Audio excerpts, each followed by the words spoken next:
Yo, what's up mayong hapon mga amigo. So, nagbaktas-baktas ko karon gikan ko sa train station. Medyo layo-layo po akong gilakaw kay wala akong kabit-bit og bike. So, pauli ko karon sa balay. Nala ko gusto i-share sa inyo ha. Kanibitang kanibitang issue nga perminted yun ako madungga no. Kanibitang about sa mga OFW daw kuno. Kanibitang naka-abroad na no, mga hambugero na. Kay mga branded daw kuno ang mga suot. Makakaon daw kung sa mga gusto nila kaunon. Tinood ba dyan na siya? O basig hunahuna rani muna. So bilang usa ka OFW no, wala akong gusto ma-share sa inyo mga amigo no, nga kanang mga butang nga inyong ginaisip nga ang mga OFW kartahan, mga OFW kung say gusto mapalit no, kung say gusto makaon. So makaingon jud ko nga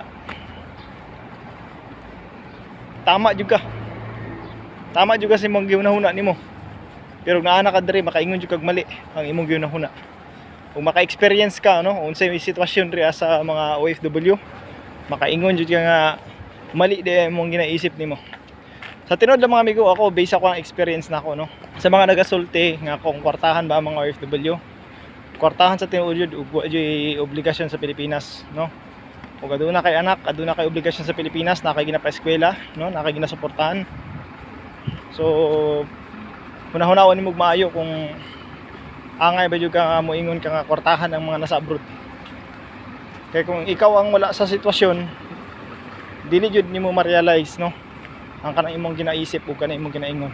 So mo bitaw nang uban bitaw masuko dayon og dili mapahiram. Kay kini bitaw kuan ba kanang iyang nakaset siyang hunahuna niyang kwartahan no. Ginaman sa abroad, labaw na kanang ma-mention ng mga Japan, mga Korea.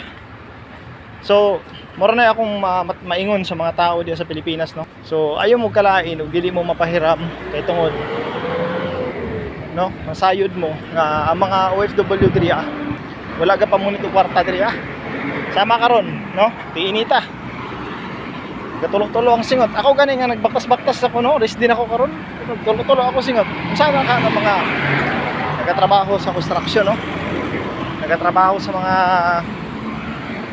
sa mga nasa gawas ba na mainitan bitaw.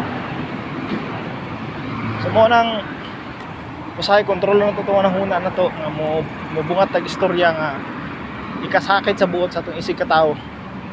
Kaya nay usahay nga sige ra tag buka nitong baba wa ta nagawon huna nga nakapasakit na rin sa atong isig ka tawo nato. So mora mga amigo o may bungkag sa tanan.